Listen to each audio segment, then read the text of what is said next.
सभी पार्टिसिपेंट से निवेदन है कि कृपया कमर सीधी करके बैठें। माता जी को प्रणाम। ओम भूर्भुवः स्वः तत्सवितुर्वरेण्यं भर्गो देवस्य धीमहि धियो यो नः प्रचोदयात्। सफल जीवन की दिशाधारा के स्वाध्याय की जर्नी में, या यूं कहेंगे कि इस टॉपिक में हम जिस फेज में आ गए हैं या जिस स्टॉप पे आ गए हैं, जिस ठहराव पे आ गए हैं, उसमें वो उन्नति के चार चरण हैं। आज का जो टॉपिक है वो उन्नति के चार चरण। किशोर अवस्था में जब थोड़ी बहुत समझ हमारे अंदर आनी शुरू होती है तो जीवन को दिशा देने का, जीवन को एक सही और सटीक दिशा में लेके जाने का सबसे अच्छा समय किशोर अवस्था ही है। बाल्य अवस्था में तो हमें इतनी समझ हो नहीं पाती है कि माता पिता या कोई अपने और अभिभावक अपने से बड़े या हम किसी को देख के ऐसा मान लेते हैं कि हमको ऐसा बनना है या हमको वो बनना है वो बनना है। परंतु किशोर अवस्था में जब ये बाल अवस्था समाप्त होती है, टीन एज शुरू होती है, तो उस वक्त एक समझ इतनी विकसित हो चुकी होती है आजकल कि हमको अपना लक्ष्य, अपना गोल जीवन का, हमें क्या बनना है, किस दिशा में चलना है, वो निर्धारित अक्सर हम कर लेते हैं। तो उन्नति के चार चरण वाला जो टॉपिक है, ये मेरे को लगता है कि ये उन बच्चों पर होने को, तो ये जीवन के किसी भी पहलू में इसको समझा जा सकता है। जीवन के किसी भी पहलू में हम इसको समझेंगे, इसको अपनाएंगे, उसी पे ये अपना प्रभाव छोड़ेगा। तो परंतु किशोर अवस्था में यदि हम इस पे थोड़ा सा भी ध्यान दे लें तो बाकी का जीवन एक सही दिशा में चलने लगता है और एक सटीक गोल तक हम पहुंच जाते हैं वृद्धावस्था आते आते। उन्नति ग्रेजुअली होती है, धीरे धीरे होती है। अचानक एक दिन में कभी किसी को कुछ नहीं मिल पाता है। सांसारिक जीवन हो चाहे आध्यात्मिक जीवन हो, उसमें शॉर्टकट कोई है नहीं, एक्सेप्शनल केस छोड़ के। अपवाद स्वरूप हम यदि छोड़ दें अपवादों को, तो अचानक किसी को छप्पर फाड़ के या एक रात में कुछ मिलने वाला नहीं है। अपवाद भी हम उनको कहते हैं कि जो हमारी समझ से परे हैं, जिनके कंपोजिशन को, जिनके एक्शन प्लान को, जिनके विज्ञान को हम नहीं समझ पाते हैं, उसको हम अपवाद कह देते हैं, उसको हम एक्सेप्शनल केस बता देते हैं। तो उन्नति के जो चार चरण वाला टॉपिक है, ये गुरुदेव ने इसमें चार पॉइंट बताए हैं। ये चार एक ऐसी हमारी चेक लिस्ट है कि यदि हम इन्हें अपनाए रखें, हम इनका ध्यान रखें, हम इन पे प्रतिपल इनके प्रति जागरूक रहें, तो ऐसा तो संभव है ही नहीं कि जो गोल हमने निर्धारित किया है या जिस तरफ हम बढ़ना चाहते हैं अच्छाई की दिशा में, उस तरफ हम ना बढ़ पाए। ऐसा नहीं कि बुराई की दिशा में कोई गोल हम निर्धारित कर लें उधर बढ़ जाएंगे, ऐसा संभव नहीं है। तो पहला है इसमें समझदारी। इसका विलोम देखें, इसका अपोजिट देखें तो वो नासमझी बेवकूफी है। तो इसको सभी चाहते हैं कि हम समझदार बने, हम ना समझ ना रहें, हम बेवकूफी ना अपनाएं। दूसरा है ईमानदारी। ईमानदारी का वाइस वर्सा, या हम देखें इसका विलोम जो होगा वो बेईमानी होगा। तो हम बेईमान कोई बनना नहीं चाहता, तो हम ईमानदारी का दामन पकड़े रखें। जिम्मेवारी का, गैर जिम्मेवारी वाले काम कोई भी ना करें, हमारी जो जिम्मेवारी है उनको हम समझें। बहादुरी, कायर ना बने। तो ये देखने में बड़े सरल से शब्द हैं और ऐसा लगता है कि ये तो बहुत साधारण है। वस्तुतः है भी ये साधारण और ये सरल है। पर आज के परिवेश में, आज के प्रत्येक दृष्टि से प्रदूषित वातावरण में थोड़ा सा इनको अपनाने में कठिनाई महसूस देती हैं। और यदि हम इनको अपना कर रखें तो निश्चित माने जो किशोर हैं, जो युवा हैं, वो अपने लक्ष्य तक बिल्कुल सही तरह से पहुंच जाएंगे, सटीक पहुंच जाएंगे।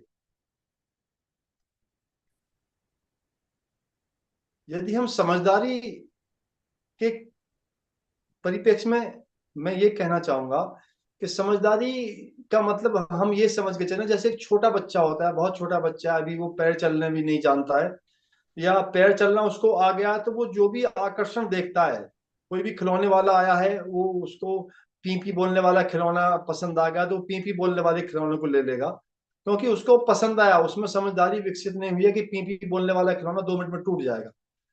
फिर वो उस खिलौने को लेगा, उसको तोड़ फोड़ लेगा, उससे उसका आकर्षण खत्म, फिर वो दूसरे खिलौने की तरफ हाथ बढ़ाएगा, तीसरा लेगा, चौथा लेगा, क्योंकि बच्चा है, वो अभी नासमझ है।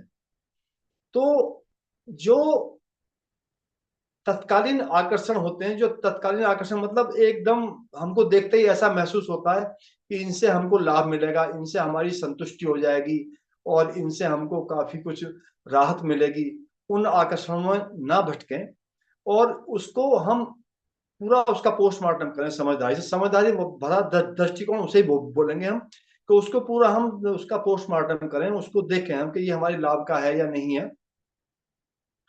सपोज दैट किशोर अवस्था में ज्यादातर क्या होता है कि अपने से बड़े को जैसे बच्चा देखता है तो वो स्वयं उसकी तरफ चलना चाहता है। और यदि उसको एक ऐसा माहौल मिला हुआ है, ऐसा वातावरण मिला हुआ है, संगत ऐसी मिली हुई है कि जो किसी बुराई के प्रति आकर्षित होती है, तो बच्चा भी बुराई के प्रति आकर्षित हो जाता है। तो उसमें समझदारी का दृष्टिकोण यदि वो बच्चा अपनाएगा तो वो उससे काफी हद तक बच जाएगा। तो यदि कोई भी हमें ऐसा एक्टिविटी हमें ऐसी लगती है, या वो एक्टिविटी, अच्छा बुराई वाली एक्टिविटी कौन सी है, उनको हम ऐसे समझ सकते हैं कि जिनको हम अपने अभिभावकों से, हम अपने बड़ों से, अपने अध्यापक से और उनको और भी जो हमसे सीनियर है उनसे हम छिपाएं, तो समझ लो वो एक्टिविटी गलत है। क्योंकि कोई भी अभिभावक अपने बच्चे को गलत एक्टिविटी अपनाने के लिए नहीं कहते हैं, अध्यापक भी नहीं कहते हैं। तो जो गलत एक्टिविटी हैं उनमें हम समझदारी भरा दृष्टिकोण यदि अपनाएंगे, हम थोड़ी सी समझ विकसित करेंगे। समझदारी भरा दृष्टिकोण से मेरा तात्पर्य यह है कि उसके परिणामों को दूरगामी परिणाम देंगे, उसके वो नहीं देखेंगे हम कि उसके जो तत्कालीन वो परिणाम है। मेरे को कोई पेपर में कोई क्वेश्चन नहीं आता और मैंने उसको नकल से पास कर लिया है, तो वो भले ही उस वक्त आपको संतुष्टि देगा, उस वक्त आपके नंबर चलो 1-2 नंबर ज्यादा आ जाएगा, परंतु आगे आने वाले टाइम में यदि कहीं आप ऐसी जगह फंस गए हैं और आप उस सब्जेक्ट, देखिए जो हम पढ़ते हैं वो नंबर 1-2 कम ज्यादा से फर्क नहीं पड़ता, परंतु जब हम किसी प्लेटफॉर्म पर जाकर नौकरी करेंगे, कोई बिजनेस करेंगे, कोई कंपनी चलाएंगे, तो यदि हमें उसका ज्ञान नहीं है तो उस वक्त बहुत शर्मिंदगी झेलनी पड़ती है। मेरे अभी याद है 79 में मैंने हाई स्कूल किया था गढ़मुक्तेश्वर से। गढ़मुक्तेश्वर जगह है, डिस्ट्रिक्ट हापुड़ में आ गई है। वहां भी गंगा का पर बहुत बड़ा मेला लगता है कार्तिक पूर्णमासी पे। तो वहां पर उस वक्त एक मध्य गंग नहर का सर्वे चल रहा था, अपर गंग का। तो उस वक्त बड़े बड़े इंजीनियर्स आए हुए थे और वो उसको टेलीस्कोपिक सर्वे करते थे, वहां से उनको एक बहुत बड़ी नहर निकालनी थी। तो उस टेलीस्कोपिक सर्वे में जो मेरे हमारे रूम के पास में रूम लेकर रहते थे वो त्रिपाठी जी थे, वो भी जेई थे वहां पर, वो बहुत ब्रिलियंट थे, हमें फिजिक्स भी पढ़ाते थे वो रात को। तो उन्होंने एक दिन एक किस्सा सुनाया आगे कि हमारा एक सहपाठी है, वो पता नहीं कैसे पास हो गया आ गया है, परंतु उससे कुछ भी नहीं आता। हमारा बॉस जो है उनको, जो हमारा एग्जीक्यूटिव इंजीनियर, वो उसको रोज धमकाता है, तुमको क्या भड़काए हो, तुमको कुछ नहीं आता है। और एक दिन इतना उसको लज्जित किया कि वो रिजाइन दे के चला गया। तो उस वक्त की बात ये हमें अब भी याद है, क्योंकि वो कहीं से पता नहीं कैसे पास हो गया, होकर आ गया, और उसको उस वर्किंग प्लेटफॉर्म पर आगे बहुत जिल्लत झेलनी पड़ती थी, बेइज्जती महसूस होती थी। तो इसलिए जो तात्कालिक आकर्षण है उनमें ना फंसा जाए। जो बाई प्रोसीजर, जो बिल्कुल ऐसा है कि हमको राहत देगा, जो ईमानदारी वाले हैं, उनको अपनाया जाए। परम पूज्य गुरुदेव 3 संयम के लिए कहते थे, वो समझदारी से ही संभव हो पाएंगे। इंद्रिय संयम, समय संयम, अर्थ संयम। जितना जितना हमारे पास में अर्थ है, हम उसी में अपना काम चलाना सीखें। किशोरों से ये भी हमारा आग्रह है। और समय का दुरुपयोग ना किया जाए। समय एक ऐसी वस्तु है समय एक ऐसा तत्व है, समय एक ऐसा हमें गिफ्ट दिया है भगवान ने कि वो रिफंडेबल नहीं है, वो कभी वापस नहीं हो सकता, यू टर्न नहीं लिया जा सकता। पैसा वापस लाया जा सकता है, यदि हमारा स्वास्थ्य खराब हो गया तो हम स्वास्थ्य को वापस ले सकते हैं। हम अच्छा इलाज कराने के बाद में, अच्छी डाइट लेने के बाद में और अपनी एक्सरसाइज योग अभ्यास करने के बाद में हम स्वास्थ्य को लगभग सुधार सकते हैं, पा सकते हैं। समय नहीं ले सकते। तो इसलिए समय का संयम युवकों को, किशोरों को बहुत जरूरी है। और एक बात और मैं इसमें ये बताना चाहूंगा कि यदि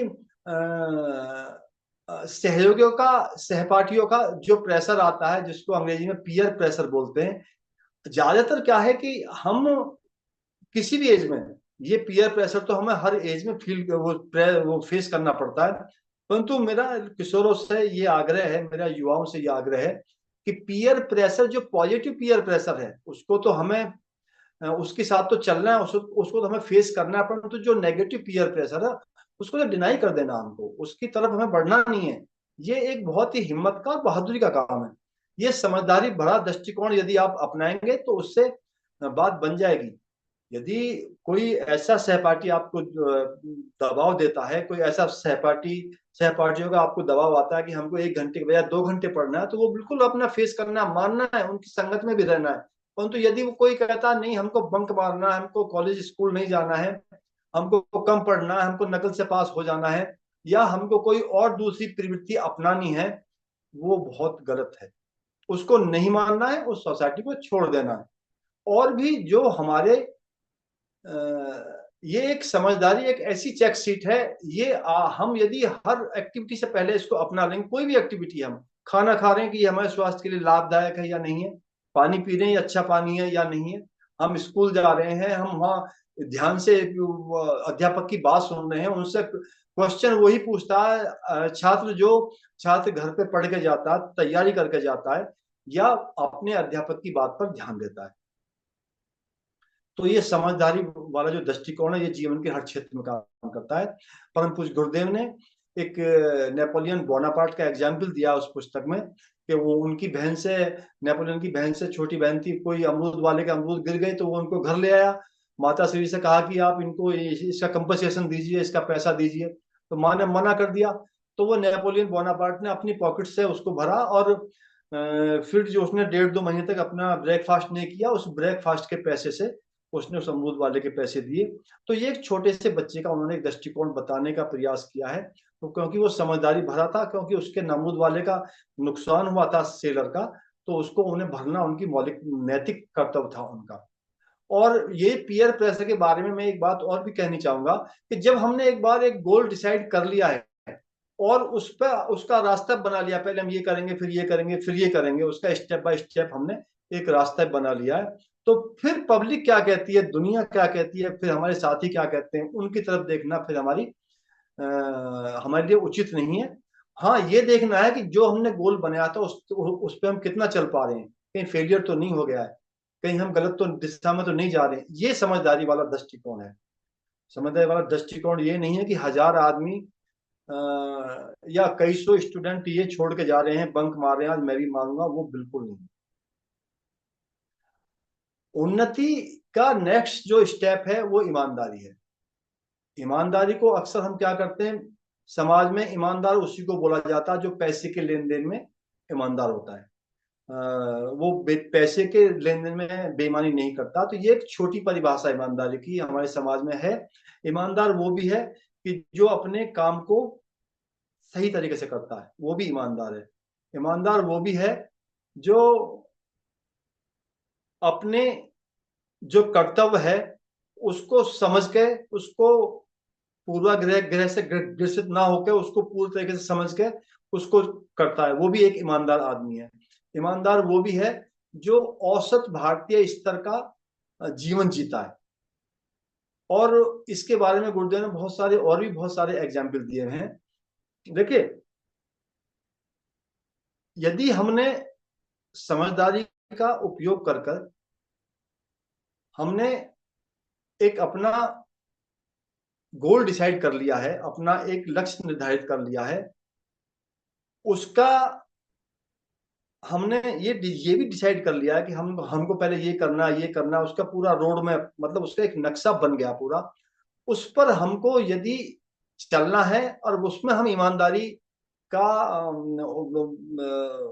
सामंजस्य नहीं बैठा पाए, हम ईमानदारी उसमें यूज नहीं कर पाए, हम उसमें मखौल करते रहे, हम उसमें बेईमानी करते रहे। ईमानदारी को दूसरी भाषा में मैं कहूँ तो मैं अब कभी कभी कहता हूँ कि वो ऑनेस्टी तो वर्ड है ही है, परंतु प्योरिटी भी है। यदि हम प्योरिटी उसके साथ नहीं अपना पाए तो वो जो समझदारी वाला पहला वाला जो टूल था वो भी बेकार हो जाएगा, उसका भी कोई औचित्य रह नहीं पाएगा।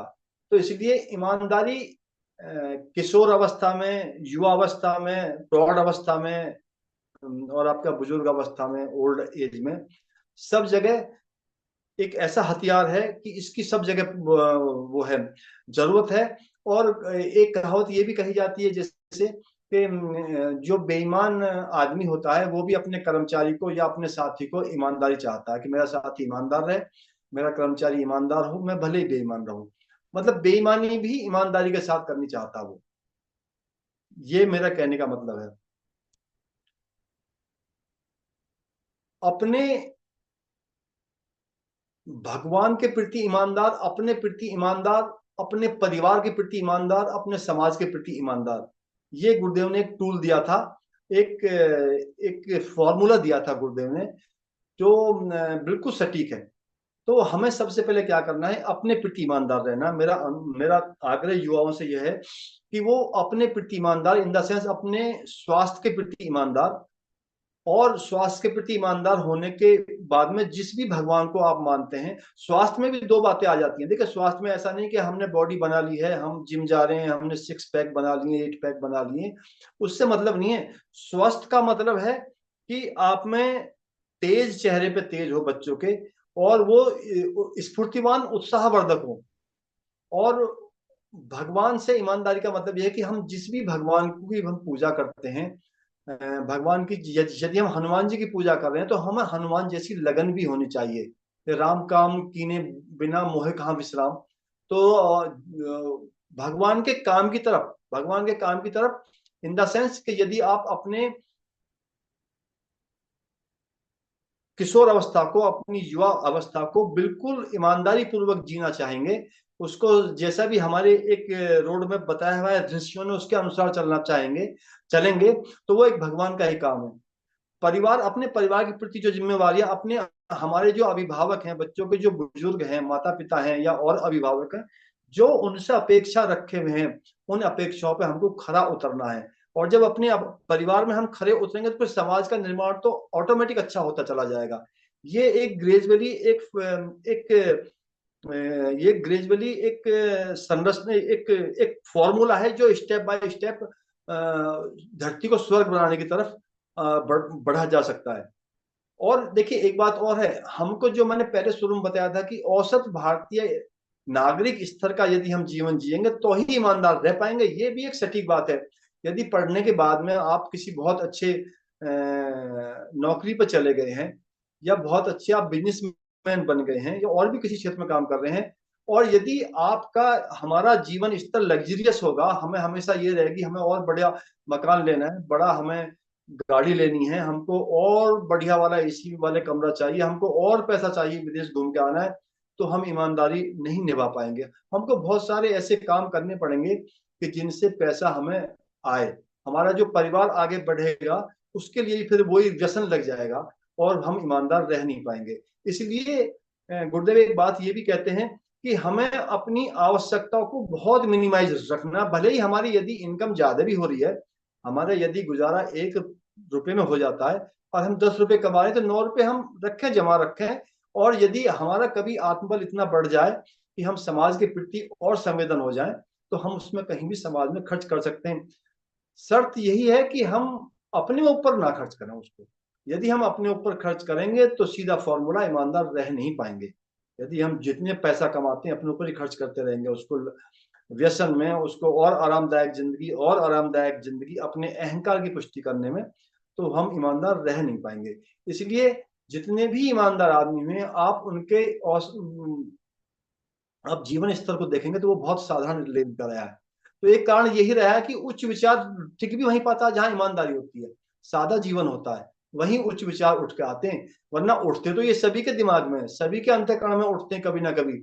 उनको पालन इसलिए नहीं किया जाता कि हम अपनी बुरी आदतों से, हम अपने व्यसनों से, हम अपने अहंकार से इतने घिरे होते हैं कि हम वो वाला गोल भूल जाते हैं, और बस जैसे एक दिशा में एक फ्लो चल रहा है, बहाव चल रहा है समाज का, हम उस दिशा में बह जाते हैं। नेक्स्ट जो स्टेप है, ये आज के 4 चरणों में नेक्स्ट स्टेप है जिम्मेदारी का। देखिए जिम्मेदारी, हाँ, ईमानदारी में गुरुदेव ने एक एग्जाम्पल और दिया है, श्री चमनालाल सीतलवाड़ का।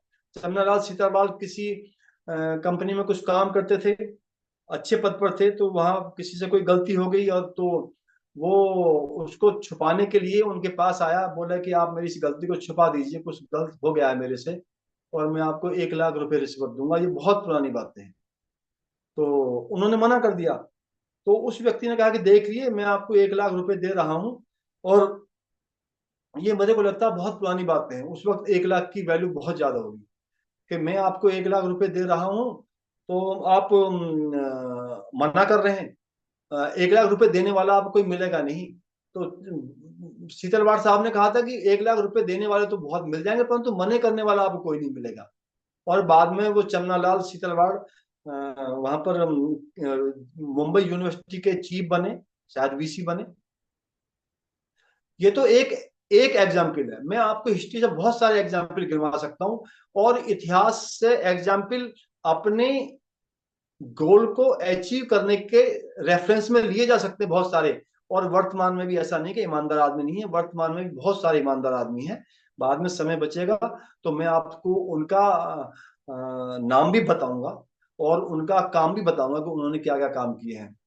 तो ईमानदारी जो है एक बहुत बड़ा हमारे लिए, देखिए ईमानदारी से दूसरे का भला हो या ना हो, समाज का भला हो या ना हो, वो तो बात की बात है, परंतु अपना बहुत भला होगा। मेरी अब एज 61 साल होने वाली है, तो अब मेरे को महसूस देता है कि ईमानदारी ने मेरा कितना भला किया, जो थोड़ी बहुत मैं ईमानदारी अपने जीवन में अपना पाया। तो वो मैं आपसे वो भी शेयर करूंगा बाद में। तो ईमानदारी जो है ये बहुत बड़ी बात है, अपने प्रति ईमानदार, अपने भगवान के प्रति ईमानदार, अपने परिवार के प्रति ईमानदार, अपने समाज के प्रति ईमानदार, देश के प्रति ईमानदार, वही आदमी रह सकता है जो अपनी रिक्वायरमेंट्स को मिनिमाइज कर लेगा, और सेकेंडली अपने बौद्धिक स्तर को टॉप पे लेके जाएगा। ऐसा नहीं कि वो मूर्ख बना रहेगा, उसमें ये भी समझ होनी चाहिए कि मैं मिनिमम रिक्वायरमेंट अपना जीवन यापन इसलिए कर रहा हूं ताकि मैं उच्च आदर्शों को निभा पाऊं। आगे जो तीसरा टूल है, जो तीसरा स्टेप है, जिम्मेवारी। जिम्मेवारी एक बहुत ऐसा वर्ड है कि आदमी उससे बचना चाहता है, और इसके साथ एक वर्ड लगा रहता है कर्तव्य। कर्तव्य से बचना चाहता है, और अपने जो अधिकार हैं उनको बहुत, उनके प्रति बहुत जागरूक होता है। तो जितने भी युवा तक मेरी बात जा रही है उनको मैं ये बात स्पष्ट करना चाहता हूं कि यदि आप अपनी जिम्मेवारियों से मुंह मोड़ेंगे, यदि आप अपने जिम्मेवारियों को डिनाई करेंगे, अपने जिम्मेवारियों से आप अपने आप को एक तरह से अलग रखेंगे, तो वो हमारे लिए ही आत्मघाती होता है। हमारे परिवार के प्रति क्या जिम्मेवारी है, हमारे राष्ट्र के प्रति हमारी क्या है, समाज के प्रति क्या जिम्मेवारी है, उसके लिए हमें अलर्ट रहना है। समझदारी वाला दृष्टिकोण हमने अपनाया और ईमानदारी से उसको एक्सेप्ट किया, तो जिम्मेवारी से उसको निभाया भी जाएगा। ये बिल्कुल एक दूसरे से लगे हुए स्टेप हैं। ये जो स्टेप 4 बताए हैं गुरुदेव ने, समझदारी, ईमानदारी, जिम्मेवारी, बहादुरी, ये चैन है एक तरीके से। आपने समझदारी वाला दृष्टिकोण अपना के अपना एक रास्ता बना लिया है, उसको ईमानदारी से स्वीकार भी कर लिया है, तो जिम्मेवारी से उसको निभाया भी जाएगा। तो ये हम एक सही दिशा में, एक सटीक दिशा में इस जर्नी को लेकर, अपने जीवन की जर्नी को लेकर चलते रहेंगे।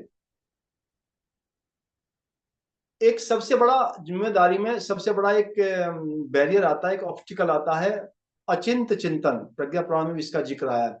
जो हमारा चिंतन है, जो हमारा थॉट प्रोसेस है, बचपन से लेकर आखिर तक, ये आज के बहुलता, यदि आज की बहुलता में हम देखें, आज के वातावरण में यदि देखें, तो ज्यादातर ये भ्रष्ट चिंतन है। मतलब भ्रष्ट का मतलब ये कहना चाहेंगे हम कि हम कुछ चाहते हैं, चिंतन हमारा कुछ और होता है। हम डबल रोल कर रहे होते हैं, ट्रिपल रोल कर रहे होते हैं, फोर्थ रोल कर रहे होते हैं, और इनफाइनाइट रोल भी करने की दिशा में बढ़ रहे होते हैं। पता नहीं क्या क्या हम करते रहते हैं, चिंतन कुछ और होता है। तो जिम्मेवारी का मतलब ये है मेरा यहाँ समझाने का, ये सारी बात कहने का, कि यदि समझदारी भरे दृष्टिकोण से हमने अपना कोई भी रास्ता चुना है और उसको ईमानदारी से एक्सेप्ट भी किया है, तो उसको हम अपने थॉट प्रोसेस में लाके, अपने चिंतन में लाके उसको जिम्मेवारी पूर्वक आगे भी लेके जाएं। मैं एक एग्जांपल ये देता हूँ कि यदि हमें कोई छात्र हैं और छात्रों ने कह लिया ठीक है मेरी स्टडी 6 घंटे होनी है, मेरी स्टडी 7 घंटे करनी है मेरे को घर पे बैठ के, तो ऐसा नहीं है कि आज बारिश पड़ रही है, आज ठंडे, चलो 1 घंटे रजाई में और ज्यादा सोते रहेंगे। वो हमें एहसास जिम्मेवारी दिलाएगी, हमारी जिम्मेवारी है, हमने अपने आप से कमिटमेंट किया है, हमने अपने आप से वादा किया है। वरना हीन भावना से हम ग्रसित होते रहेंगे और माइंड पे इसकी लेयर की लेयर जमती चली जाएंगी। और एक दिन वो आएगा कि हम 1 घंटा डिले की बजाय 4 घंटे, चलो आए यार कोई बात नहीं, आज 4 घंटा डिले हो जाते हैं। ये सबकॉन्शियस माइंड की इतनी बड़ी ताकत बन जाएगा, एक दिन ये संस्कार में जाकर तब्दील हो जाएगा, वहां ट्रांसफर हो जाएगा, और वो आपसे निकल नहीं पाएगा किसी भी कीमत पे। इसलिए इसके प्रति हमें जिम्मेवारी पूर्वक हमें इसके प्रति अलर्ट रहना है। और आपने यदि कभी सुना हो, आज के बच्चों ने सुना ही होगा, हमने गुरुकुल कहीं कहीं देखे भी थे, जाते थे बचपन में, हम फादर के साथ भी गए 1-2 गुरुकुल में।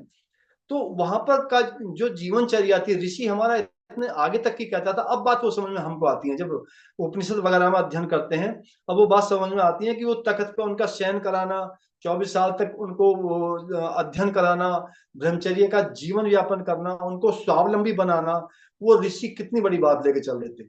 तो वहां पर ये समझदारी, ईमानदारी, जिम्मेदारी, बहादुरी सारी अपने आप निभ जाती थी, ऑटो मोड पे थी। और आज के परिवेश में थोड़ा सा हमारा शिक्षा का जो माहौल बदला, शिक्षा का जो एक तरीके से तंत्र बदल गया है, शिक्षा का प्रोसीजर बदल गया है, शिक्षा का तरीका बदल गया है आज के समाज में। तो हम भी अपने उन पुराने टूलों को इसी हिसाब, मतलब उसी के अकॉर्डिंग यूज कर सकते हैं। तो जिम्मेवारी में हमको अपनी जिम्मेवारियों से बचना नहीं है। पिछली दो फेजेज में जो समझदारी ईमानदारी के दो दो चरण थे, उन चरणों में जो हमने डिसाइड किया है, उसकी हम जिम्मेवारी लेके और अपने चिंतन में लाएं, अपने संस्कार में उसको ले आए। तो ये अपना हम ख्याल रखें। गुरुदेव ने एक देशद्रोही का इसमें एग्जाम्पल दिया, कृष्णा राव का। वो अलाउद्दीन खिलजी का इन्फॉर्मर था। वो क्या था कि वो अपनी इंफॉर्मेशन अलाउद्दीन खिलजी को देता था। तो गुरुदेव, उसकी वाइफ को पता चल गया, उसकी वाइफ ने उसका मर्डर कर दिया। जब वो मरने लगा तो वो बोला कि तुम तो एक पतिव्रता नारी हो, तुमने भारतीय नारी हो, तुमने ऐसा कैसे कर दिया, अपने पति का मर्डर कर दिया। तो उसने कहा था कि मैं पतिव्रता तो हूँ परंतु मैं देशद्रोही नहीं हूँ। और फिर उसने अपना भी गला काट लिया, ऐसा कुछ उसमें वर्णन किया गया है। परंतु इसके और बहुत सारे एग्जाम्पल है। जिम्मेवारी के एग्जाम्पल ये भी हैं कि इतिहास में आप सभी ने उनका नाम सुना होगा, चंद्रशेखर आजाद का नाम सुना होगा। तो मैं कहीं पढ़ रहा था कि जब वो अंडरग्राउंड थे, जब पुलिस उनको ढूंढती फिर रही थी और वो छुपे हुए थे, तो उनकी माताजी जो थी वो गांव में बहुत ही दरिद्र वाला, बहुत गरीबी वाला जीवन यापन कर रही थी, उनको खाने के भी लाले पड़ते थे। तो उन्होंने अपने गांव के सरपंच के नाम चिट्ठी भेजी थी कि आप ऐसा करें, मेरी माँ को या तो खाने पीने का इंतजाम कर दें, वरना मैं किसी दिन रात को या छुप के आऊंगा, अपनी माँ को गोली मार कर चलाऊंगा। कि मैं इस और माँ से माफी मांगूंगा कि इस उम्र में मैं आपकी सेवा नहीं कर पाया, क्योंकि इस जन्म में मेरे को भारत माँ की सेवा करनी है। तो वो जिम्मेवारी अलग अलग स्टेप पे इस तरह भी लोगों ने दिखाई है। तो वो उसमें लगता है कंट्रोवर्सी है, परंतु कंट्रोवर्सी नहीं है, वो और भी बहुत बड़ा एक आगे का एहसास था, एक आगे का एहसास कराने के लिए एक आदर्श की पराकाष्ठा थी ये। परमपूज्य गुरुदेव पंडित श्री राम शर्मा आचार्य अपनी माता पिता के अकेली संतान थे। और जब उनकी माता जी का स्वर्गवास हुआ तो उन्होंने कहलवा भेजा, वो कहीं क्षेत्र में थे उस वक्त, कि मैं नहीं आ पाऊंगा, मेरा बड़ा बेटा ओम प्रकाश इनका अंतिम संस्कार कर देगा। और वो आए नहीं, जबकि उनके पास बुलाने के लिए भी आदमी भेजा गया। उन्होंने कहा था कि मेरे को सामाजिक जिम्मेवारी इतनी बड़ी सौंपी गई है, मैं अपने गुरु का काम कर रहा हूँ, मैं आ नहीं पाऊंगा। तो ये एक जिम्मेवारी का उनका खैर लेवल था, परंतु हमारे जो और किशोर हैं वो भी अपने जिम्मेवारियों का जरूरी नहीं है कि इतने ऊंचे आदर्श पे निभाएं, पर हाँ यदि ग्रेजुअली इस मार्ग पे वो बढ़ते रहेंगे तो इस आदर्श को भी वो निभा लेंगे। चौथा और आखिरी स्टेप बहादुरी का है। देखिए, बहादुरी की बात बताने से पहले मैं एक बात यही बतानी चाहूंगा कि कोई भी बच्चा, कोई भी किशोर, कोई भी जो युवा है वो कायर नहीं अपने आप को बनाना चाहेगा। वो कायर बिल्कुल नहीं बनाना चाहेगा, चाहे भले ही उसको एक्स्ट्रा मेहनत करनी पड़े, परंतु वो ये नहीं कहलवाना पसंद करेगा। चाहे भले उन्होंने कायरता के काम किए, परंतु वो आके ये नहीं कह सकता सभी के सामने, अपने समाज के सामने, अपने घर पे आके कि मैंने कायरता के काम किए। कायरता एक बहुत बड़ा कलंक है। तो इसलिए बहादुरी इन द सेंस मैं लड़ने के लिए बहादुरी नहीं कह रहा हूँ, परंतु हमारे जो और बहुत सारी हमारी जो कमियां हैं, हमारे अंदर जो एक कायरता वाली बहुत सारी और बातें होती हैं। हम अपनी कमिटमेंट को ना निभा पाए, हम एक यदि हम छात्र हैं तो एक अच्छे छात्र ना बन पाए, यदि हम एक अच्छे बेटे हैं तो अच्छा बेटा ना बन पाए, यदि अच्छे पिता हैं तो अच्छा पिता ना बन पाए, वो भी एक तरह से कायरता है।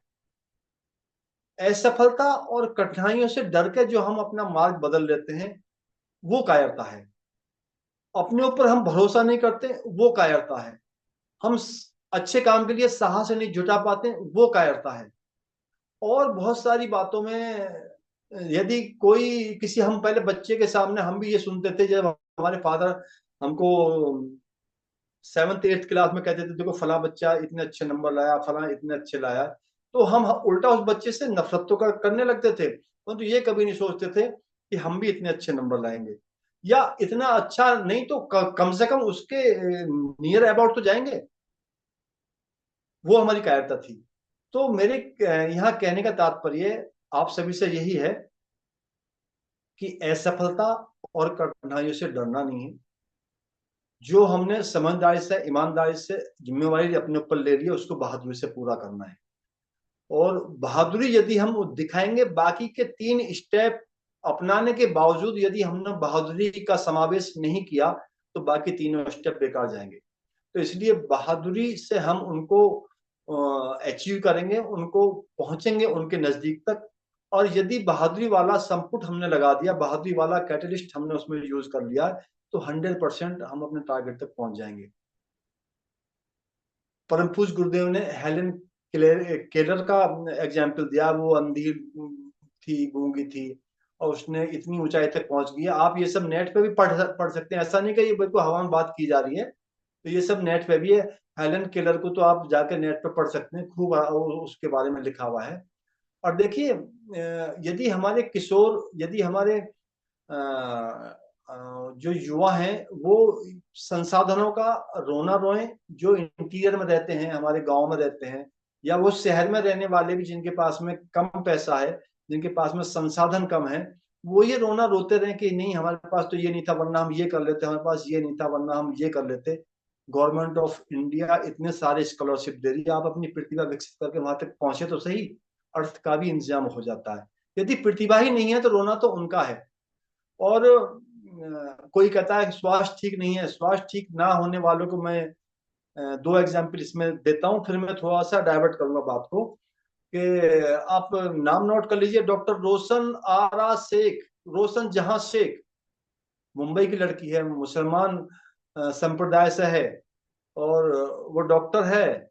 उसके दोनों टांगे नहीं है, घुटने से ऊपर से उसके दोनों टांगे नहीं है। मेरे ख्याल से उम्र 30 साल के आसपास होगी, जैसा मैंने शकल से मेरे को लगता है, कम ज्यादा भी हो सकती है, ज्यादा उम्र नहीं है। उसने एमबीबीएस किया, उसने एमडी या एमएस जो भी कुछ किया, पीजी किया, और पीजी करने के लिए वो लोकसभा तक से बिल को पास करा लाई। समथिंग वहां अमेंडमेंट करना पड़ा इनको भी, गवर्नमेंट ऑफ इंडिया को भी, तो वहां तक लड़ी है डॉक्टर रोशन जहां शेख। और वो आज की डेट में एक यूथ आइकॉन है, और वो समाचारों में नहीं आती तो नहीं पता चलता लोगों को। आप गूगल सर्च करके उसको ढूंढ सकते हैं, उसके सारी वीडियो लेक्चर भी आप उसके देख सकते हैं। रिसेंटली एक लड़की है अभी, कितनी होगी, वो भी ऐसी 25-30 साल की होगी, अरुणिमा सिन्हा। उसकी भी वो पहलवान थी, रेसलर थी। उसकी यहाँ ट्रेन से फेंक, दोनों की ट्रेन से फेंका गया, डॉक्टर रोशन आरा को भी, अरुणिमा सिन्हा को भी। इसकी एक टांग कट गई, इसने दुनिया भर की सारी चोटी चढ़ ली। ये जो एवरेस्ट भी है और भी बहुत सारी चोटी, दुनिया में जितनी भी ऊंची चोटियां सारी वो चढ़ चुकी है। और दोनों ही लड़कियां होने के बावजूद और अपंग होने के बावजूद उन्होंने बहादुरी दिखाई है। और बहादुरी दिखाने के लिए एक हम वो पढ़ते थे 12th में, एक हमें हिंदी में एक शायद मुंशी प्रेमचंद का था, नमक का दरोगा नामक एक की कहानी। तो उसमें वो दरोगा है, वो रिश्वत नहीं लेता, वो सेठ उसको रिश्वत देनी चाहता है, समथिंग ऐसा था, उसने रिफ्यूज कर दिया, सेठ ने उसकी नौकरी छुटवा दी। तो वो एक ईमानदारी के ऊपर थी। तो एक ऐसे भी हमारे, चलो ये तो इतिहास में हुए हैं। आज के समय में मैंने इन दोनों बच्चियों के आपको नाम बताए हैं, आप इनको नेट पर सर्च कर सकते हैं। और एक मैं इनसे बहुत प्रभावित हुआ था, डॉक्टर ई श्रीधरन, केरल के, जिन्होंने दिल्ली के अंदर मेट्रो को निकाल दिया था। और उन घरों को बाद में मालूम पड़ा था, जिन घर के नीचे मेट्रो निकली थी, चांदनी चौक में, कटरा में, ये फतेहपुरी में, जहां पर मुगल कालीन बिल्डिंग भी बताई जाती है। कि जब उनके घर के नीचे मेट्रो निकल गई, जब मालूम पड़ा कि हमारे घर के नीचे मेट्रो निकल भी चुकी है, वहां टनल खुदी, पूरी साल काम चला, वहां से हजारों ट्रक मिट्टी के निकले, रातों रात निकल जाते थे, किसी को मालूम नहीं पड़ने दिया। वो किस का दिमाग काम किया? डॉक्टर ई श्रीधरन का। बहुत ही ईमानदार, बहुत ही कर्मठ, बहुत ही बुद्धिमान, प्रतिभावान इंजीनियर। और उन्हीं को बीजेपी ने फिर केरल से मुख्यमंत्री के लिए खड़ा किया था। वो अलग बात है, वो राजनीतिक नहीं थे तो वो नहीं बन पाए। डॉक्टर अब्दुल कलाम का नाम आपने सुना होगा। डॉक्टर अब्दुल कलाम भी खूब बच्चों ने देखे होंगे, नहीं देखे होंगे तो हमारे राष्ट्रपति रहे हैं, बहुत बड़े साइंटिस्ट थे। और बहुत सारी ऐसी प्रतिभाएं हैं कि अभी वो राजनीति की वजह से मैं उनके नाम यहाँ लेना नहीं चाहूंगा, परंतु हमारे चारों तरफ हैं। और एक एग्जाम्पल मैं बच्चों से, जितने भी युवा यदि इसमें जुड़े हुए हैं, उनको ये भी देना चाहूंगा कि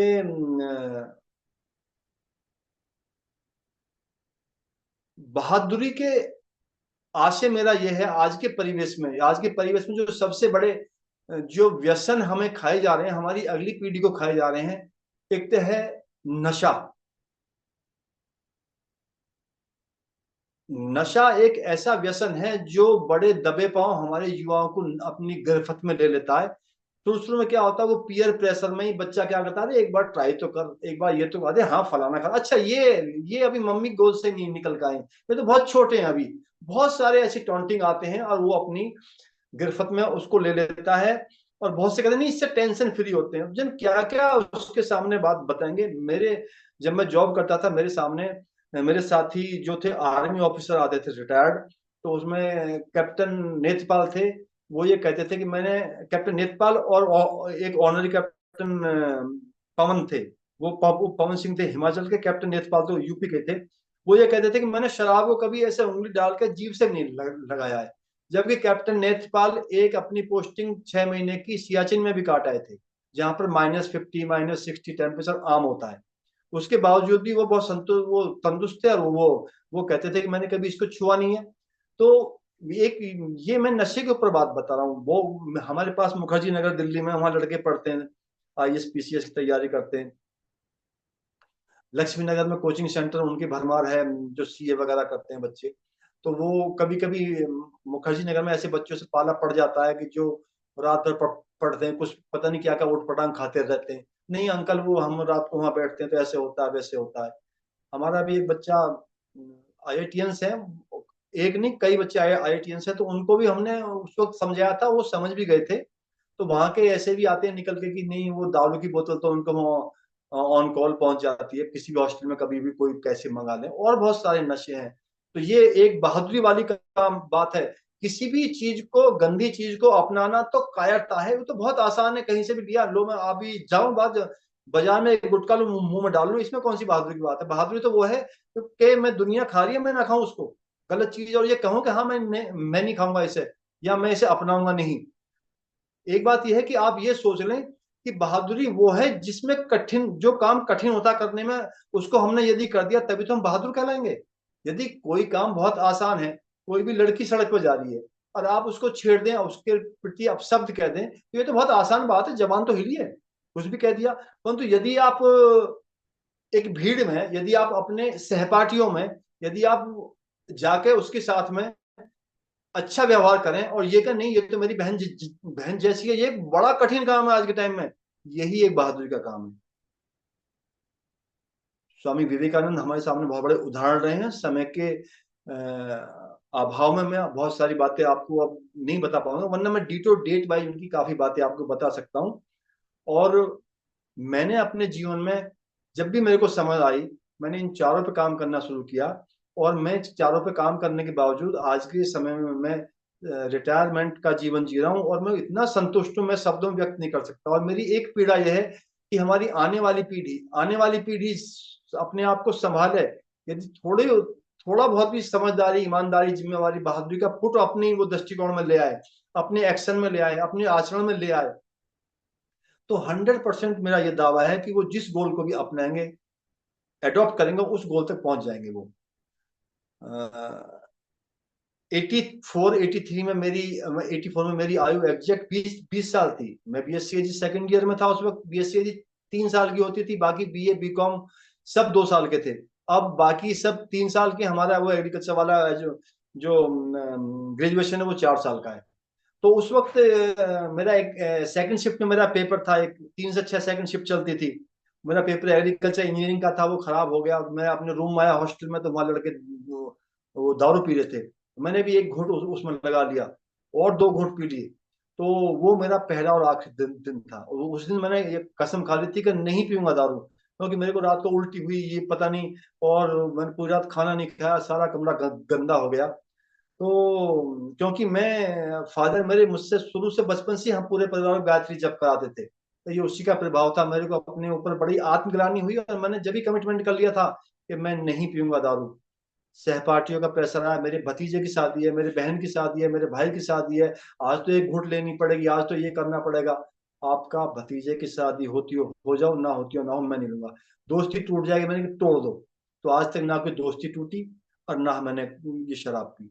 यहाँ तक मैंने कॉर्पोरेट सेक्टर में काम किया, वहां तो कॉकटेल पार्टी, वीकेंड पार्टी इतनी होती थी कि जिनकी गिनती भी नहीं। वहां पे जाके फेस किया मैंने, फिर वहां जाके दृढ़ता से मना किया। वो सारे मेरे को आज भी रेस्पेक्ट करते हैं, आज भी मेरे सारे मिलते हैं रिटायरमेंट होने के बाद भी। तो ऐसा नहीं है कि हमारा कोई बायकॉट कर देगा। हमें व्यसनों के प्रति खड़े रहना है, ओ सॉरी, व्यसनों के विरोध में खड़े होना है, अपनाना बिल्कुल नहीं है। और 94 तक मेरे को धूम्रपान की लत थी। भगवान की कृपा से वो 94 को छोड़ दी 31 दिसंबर को। और तंबाकू का सेवन किसी भी रूप में नहीं किया। अब मेरे को 30 साल से ज्यादा हो गए उसको छोड़े हुए। अब मैं समझता हूँ, और जो मेरे साथी मेरे साथ वो धूम्रपान करते थे वो आज भी कर रहे हैं, और उनकी हालत बद से बदतर है। क्योंकि एक तो दिल्ली के आसपास वैसी बहुत स्मोक है, दूसरे एक हम वो इनहेल करते हैं तंबाकू के धुएं को, तो ये स्वास्थ्य बिल्कुल खराब हो जाता है। और मैं आज भी युवाओं की तरह भागता दौड़ता हूँ, जो काम मेरे पे हो पाता पूरे दिन करता रहता हूँ। तो ये मेरा एक अपना अनुभव, मैं आपके सामने बैठा हुआ हूँ। और अमन जी तो जो क्लास ऑर्गेनाइज कर रहे हैं, ये तो 25 30 साल से हम सब साथ हैं। तो मेरे कहने का मतलब ये है, युवाओं से एक रिक्वेस्ट और है, मेरी समय हो गया है, कि कभी भी अपने गोल को मनी ओरिएंटेड मत रखना। केवल मनी ओरिएंटेड नहीं, इसमें इतना पैसा मिलेगा मैं इधर जाऊंगा। यदि आपने केवल मनी ओरिएंटेड गोल रख लिया, करेक्टर ओरिएंटेड गोल नहीं है, तो ये आपके लिए, समाज के लिए, आपके परिवार के लिए आत्मघाती साबित होगा आफ्टर सम ईयर। और वो समय 10 साल, 20 साल, 15 साल बाद आप जब इसका वैल्यूएशन करोगे, टोटल वैल्यूएशन करोगे, तो ये आत्मघाती साबित होगा। इसलिए केवल मनी ओरिएंटेड गोल नहीं होना चाहिए हमारा, उसमें करेक्टर का पुट भी होना चाहिए। मैं ये बनूंगा, परंतु ईमानदारी से बनूंगा। मैं ये बिजनेस करूंगा, ईमानदारी से करूंगा। मैं ये जॉब करूंगा तो ईमानदारी से करूंगा, और समझदारी से करूंगा। ईमानदारी, समझदारी, जिम्मेदारी, बहादुरी, ये 4 ऐसी चीजें हैं जो जीवन को स्वर्ग बना देंगी। और यदि इनका हम मिसयूज करेंगे तो ये नर्क भी बना देती हैं जीवन को। तो मेरा सभी से ये अनुरोध, मेरी हम्बल रिक्वेस्ट युवाओं से, कि इस पे आप ध्यान दें। निश्चित रूप से आगे आने वाला टाइम सुख में होगा आपके लिए। मेरी बात समाप्त, मेरा समय हो चुका। यदि किसी को कोई क्वेरीज हो, पूछना हो, तो 5 बजे तक का समय है, हम उसमें यथा जो भी मैं हमसे बन पाएगा वो सवालों का आंसर देने का प्रयास करेंगे। धन्यवाद अमन जी।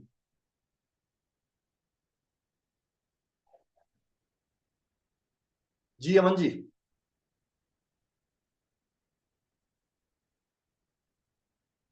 हेलो अमन जी।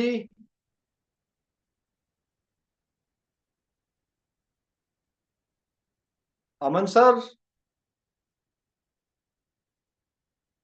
शायद मेरी आवाज नहीं जा पा रही अमन जी तक।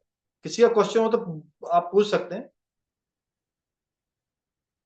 म्यूट नहीं किया होगा।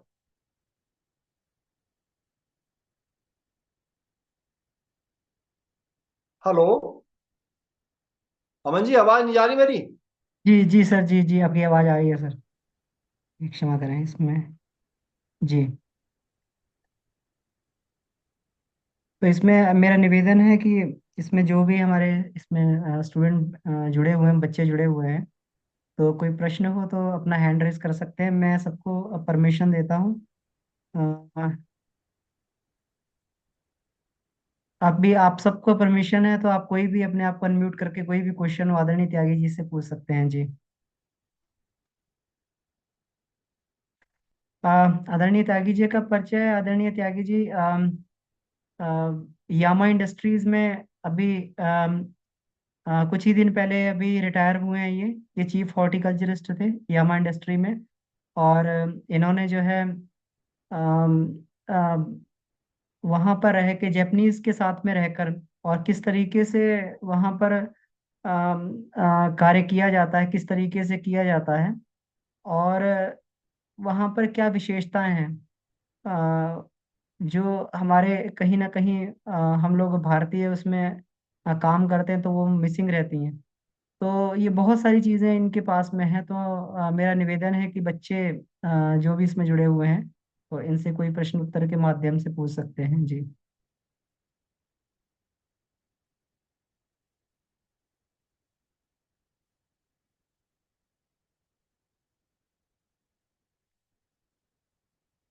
सर, एक मेरा निवेदन है। एक मैंने आपको देखा है कि आप समय के बहुत पंचुअल हैं। तो इतना पंचुअलिटी आपने किस तरीके से, क्योंकि बहुत ही रेयर केस में आप जो है कहीं किसी समय भी कहीं पर भी पहुंचना है तो टाइम से पहुंचना, किसी कार्य को भी करना तो टाइम से करना है। तो इतना मतलब समय का आपने किस प्रकार से जो है जीवन में पालन करना सीखा? क्या ऐसा था आपके जीवन में आपको लगा कि नहीं, हमें तो सारी चीजें समय से करनी चाहिए और समय का सदुपयोग करना चाहिए?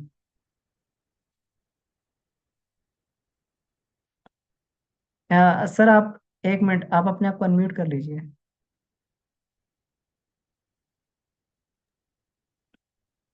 सर, जब मैं जुड़ा गुरुदेव से तो उस वक्त एक गुरुदेव कोटेशन है ना कि जीवन का अर्थ है समय। जो जीवन से प्यार करते हो वो आदर्श में समय न गवाएं। तो वो तो था ही था, परंतु जब मैं इंडस्ट्री में आया तो उस वक्त क्या था कि कन्वेयर लाइन पे जो बाइक बनती थी, हमारी मोटरसाइकिल बन रही थी, वो 30 से 35 सेकंड में एक बाइक बन जाती थी।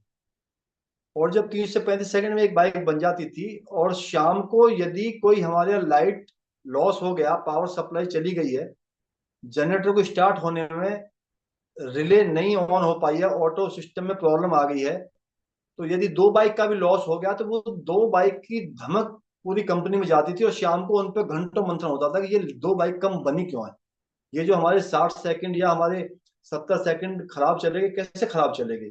इतनी सेकंड के लिए मारामारी होती थी जापानीज के साथ। तो जब समझ में आया कि वास्तव में ये बहुत अच्छे आदमी है और वास्तव में समय का इतना ही बड़ा रोल है जीवन में, तो बस फिर हम भी निभते चले गए उनके साथ साथ। मतलब उनके देख देख के सीखते चले गए।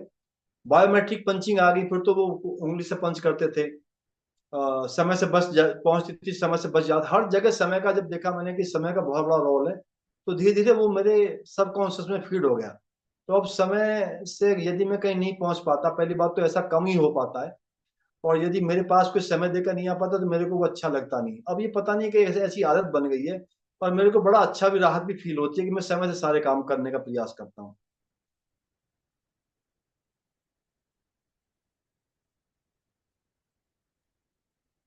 जी जी, धन्यवाद।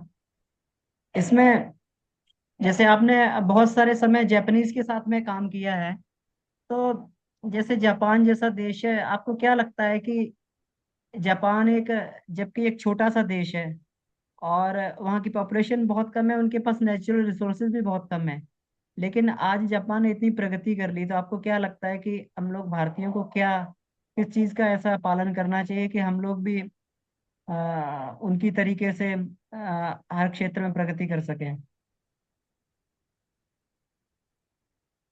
स्वामी विवेकानंद का एक कोटेशन है, character is lost, everything is lost. वो काफी है उस पर, वो health is lost, wealth is lost, something ऊपर से आया हो। एक शब्द जो हमारे यहाँ चरित्र आता है, हमने उसको खो दिया पिछले 1000 साल में। चाणक्य के जाने के बाद में उस चरित्र का अभाव हो गया, और हम इतने भटके कि अब जो करेक्ट चरित्रवान आदमी भी है वो एक एक हंसी का पात्र बन जाता है। तो चरित्रवान है वो, उनको चैतवान ही कहेंगे। भगवान कृष्ण ने,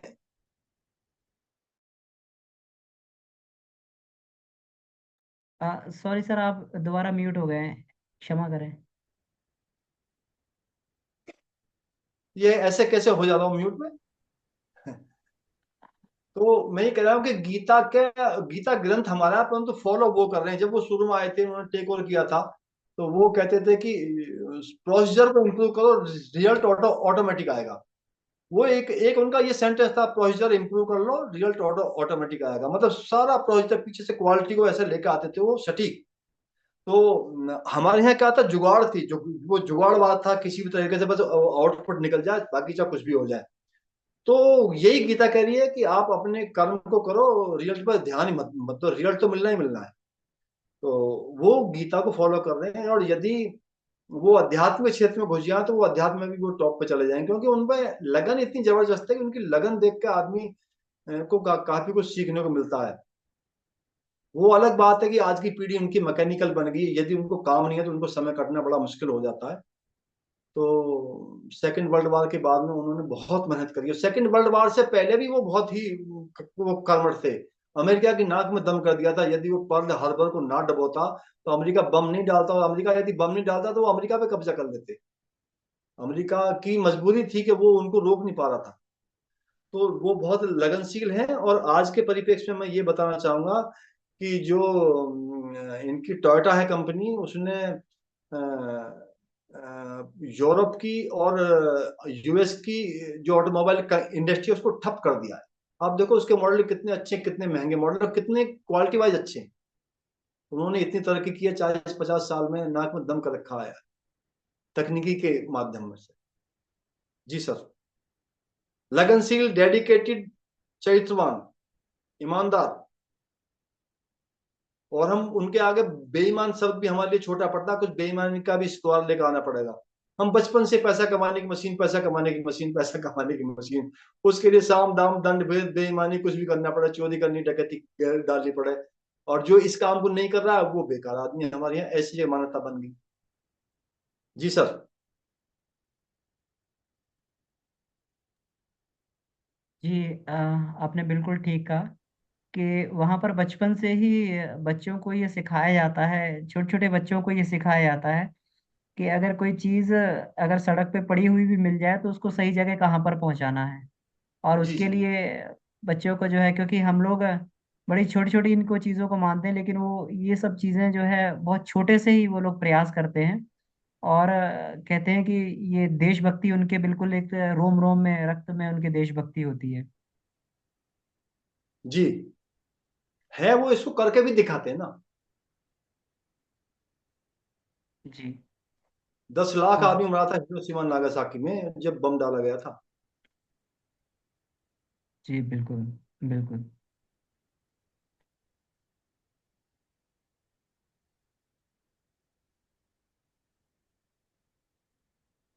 तो और भी मेरा बच्चों से निवेदन है कि आप जो है प्रश्न जरूर पूछें आदरणीय त्यागी जी से। जी। बच्चे जुड़े हुए हैं कुछ क्या इसमें? जी जी, कुछ बच्चे इसमें जुड़े हुए हैं। यदि अभी समझ में नहीं आ रहा, बाद में पूछ सकते हैं। बिल्कुल पूछें प्रश्न, किसी भी उस पर पूछें, किसी भी सब्जेक्ट पे पूछें, जीवन के पर जो बच्चों को यू मतलब फेस करनी पड़ती हैं समस्याएं, व्यवहारिक समस्याएं फेस करनी पड़ रही है। उनके समाधान भी व्यवहारिक होंगे, ऐसा फिलोसफिकल दार्शनिक समाधान नहीं होंगे कि बच्चा फेस कुछ कर रहा है, मैं बताना कुछ शुरू कर दूं।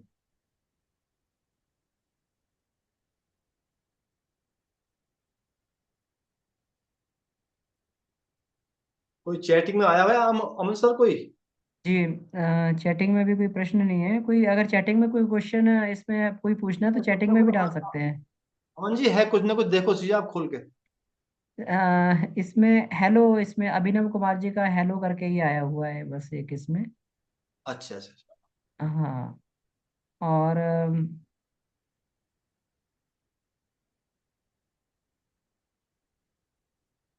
अभी कोई, अभी समय है हमारे पास में, बच्चे इसका फायदा उठा सकते हैं जी इस समय का।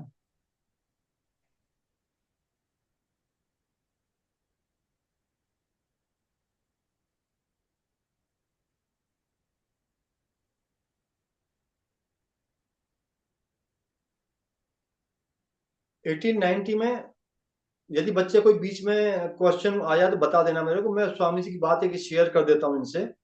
जी 1890 में मेरठ लाइब्रेरी में स्वामी जी बार बार एक पुस्तक मंगाते थे, बीमार थे वो अपने मित्र से, और वो बहुत बड़ी मोटी पुस्तक होती थी सर जॉन ल्यूबॉक की। तो वो नेक्स्ट डे फिर उस पुस्तक को वापस करके दूसरी मंगा लेते थे। तो लाइब्रेरियन बोला ये गलत है, ऐसे मत करो, वो इतनी मोटी पुस्तक आप एक दिन में नहीं पढ़ सकते। तो स्वामी जी ने जाके उस अंग्रेज से बोला था, वो अंग्रेज था लाइब्रेरियन, कि आप मुझसे इस पुस्तक से कुछ भी पूछ सकते हैं। उसने वर्ड बाय वर्ड, मतलब कोई पेज से पूछा, उन्होंने स्वामी जी ने वर्ड बाय वर्ड बता दिया, पेज नंबर भी बता दिया। तो उसने बड़ा आश्चर्य उसको हुआ, उसको बड़ा ताज्जुब हुआ कि ये ऐसे कैसे बता सकते हैं आप, आपको क्या ऐसी कौन सी आपके अंदर एक जादुई शक्ति है, ऐसे क्या आपके अंदर एक अजीब शक्ति है। तो उन्होंने कहा था कि ये ब्रह्मचर्य से सब कुछ संभव है, ये ब्रह्मचर्य से हम एक एक पेज को स्कैन कर सकते हैं, हम राइटर के माइंड को स्कैन कर सकते हैं। तो मेरा बच्चों से यही अनुरोध है कि आप ब्रह्मचर्य शब्द को बहुत हल्के में ना लेना, और ये सब रिकॉर्डेड है, ऐसा नहीं कि मैं कहीं से वैसी बता रहा हूँ आपको, कहीं भी जाके इसको आप चेक कर सकते हैं। तो मेरा अपने बच्चों से निवेदन, इंटॉक्सिकेशन और ब्रह्मचर्य, नशा और ब्रह्मचर्य, ये ब्रह्मचर्य पे विशेष ध्यान देना है।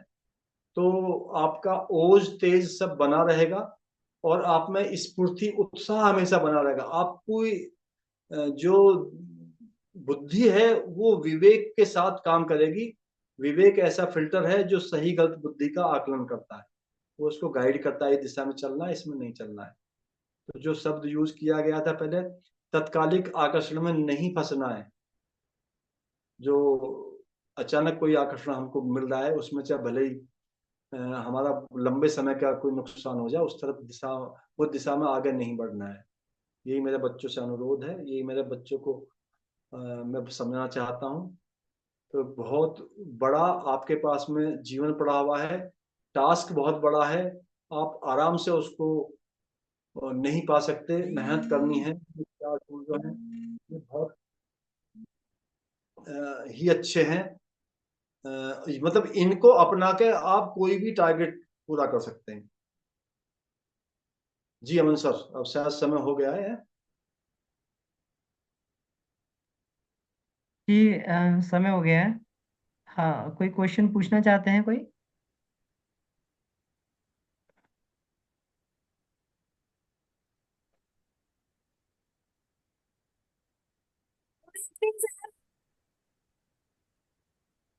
कुछ कुछ आवाज आ रही है शायद कहीं से।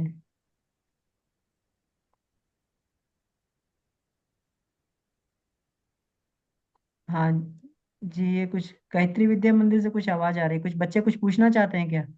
Yes sir. हाँ बताएं।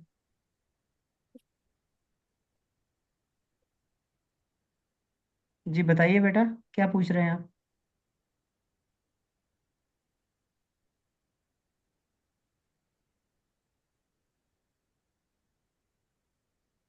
हेलो, मेरी आवाज आ रही है? सर ये चार सूत्र आपने बताए सर, ये अपने जीवन में हम कैसे उतारे? कौन, प्रांशु पूछ रही है ये? Yes sir. सर ये प्रांशु है, गायत्री विद्या मंदिर फिरोजाबाद शिकोहाबाद से। तो जी ये फोर्थ क्लास की स्टूडेंट है और बहुत ही आउटस्टैंडिंग है, टॉपर है अपनी क्लास की। तो ये पूछ रहे हैं कि चार सूत्रों को व्यवहारिक रूप में उतारने का क्या है।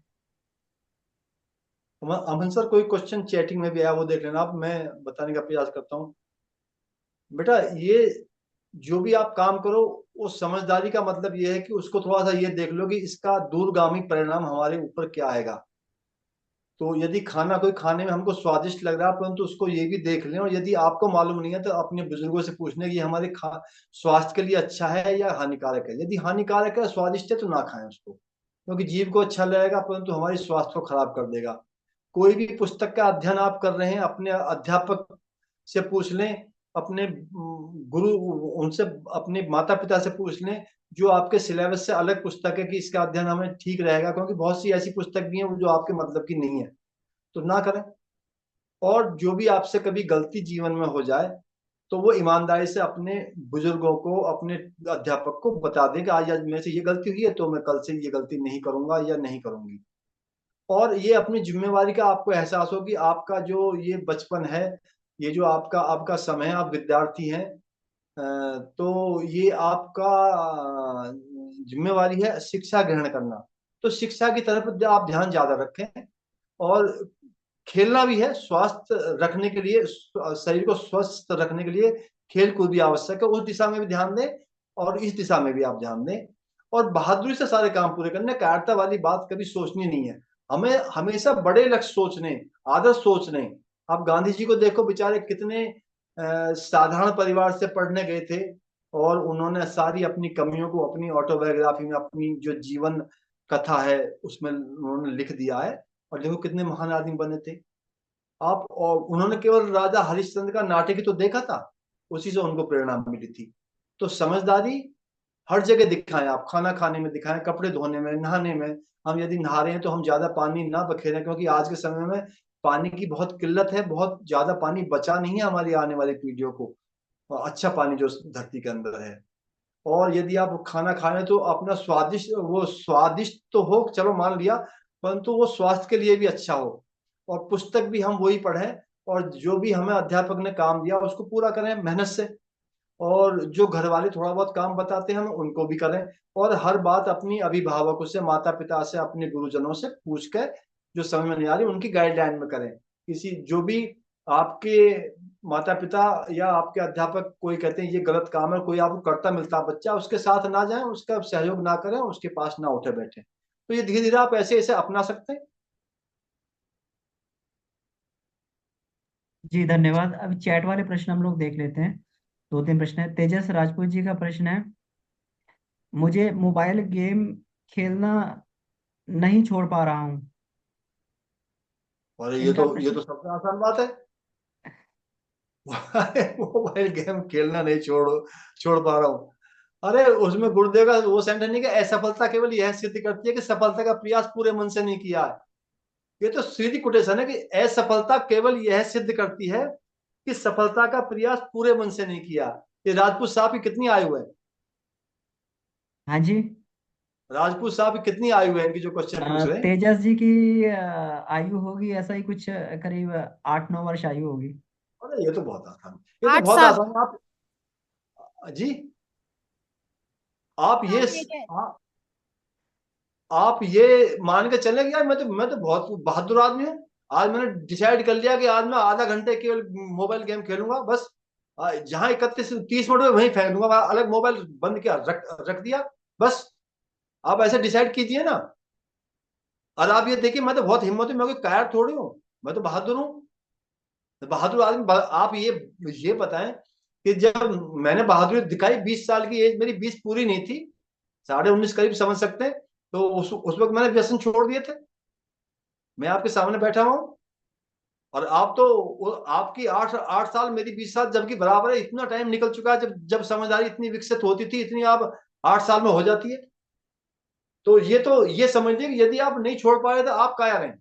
अरे जो हमने, मतलब हम इसके गुलाम हैं या ये हमारा गुलाम मोबाइल? हम चाहे तो शायद 4 दिन ना देखें इसको, उठाकर अलग रख रख दिया, देखे वाला कैसे देखें?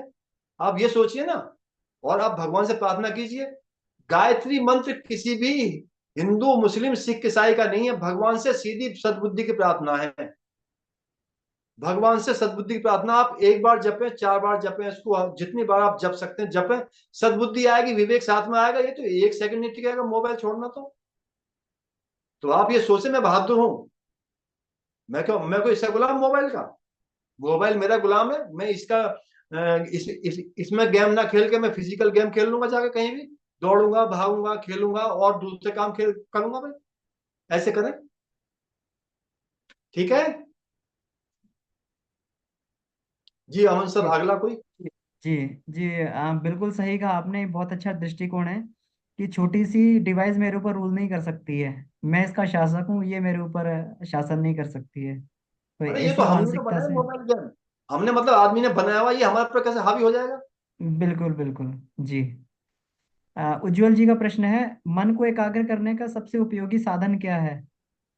मन को एकाग्र करने का, जी मन को एकाग्र करने का सबसे उपयोगी साधन ये है कि बेटा भाई इसको समझा बुझा के अपने सही दिशा में लाया जाए। ये गलत में भागेगा जरूर, जरूर जाएगा गलत में, इधर तो जरूर जाएगा, फिर इसको खींच कर लाया जाए वहीं पे, समझाया जाए कि नहीं यहाँ नहीं जाना है, ये गलत है, आप हमारे लिए अभी ये बाकी है।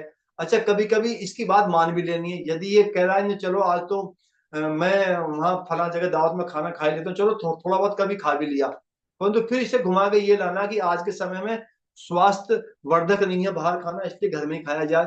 अच्छा अब यदि आपके अध्यापक ने काम दिया वो 2 घंटे में पूरा होगा, 1.5 घंटे तो कम से कम पढ़ाई जाए, या ऐसा ना हो कि आप कुछ भी ना पढ़ें और नेक्स्ट डे फिर ऐसे चले जाएं, अध्यापक भी नाराज होंगे, आपका भविष्य भी उज्जवल नहीं रहेगा।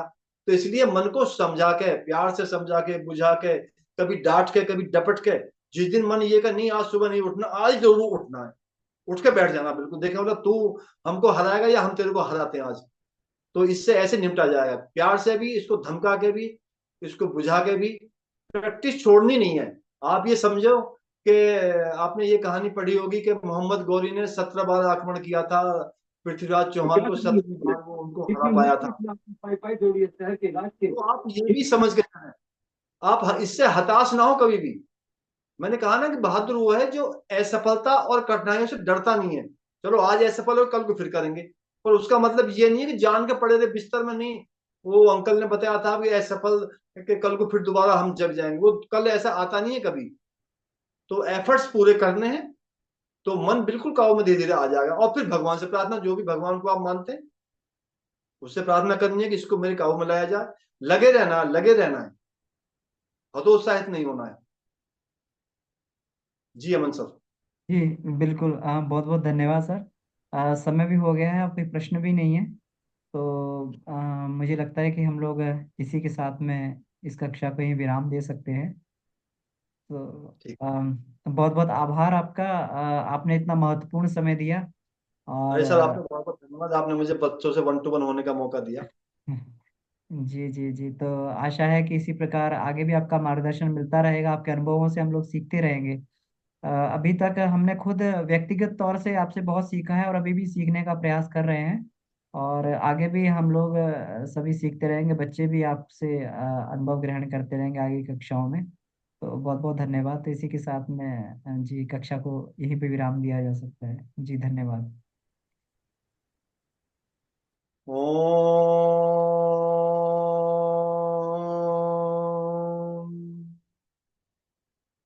शांति, शांति, शांति।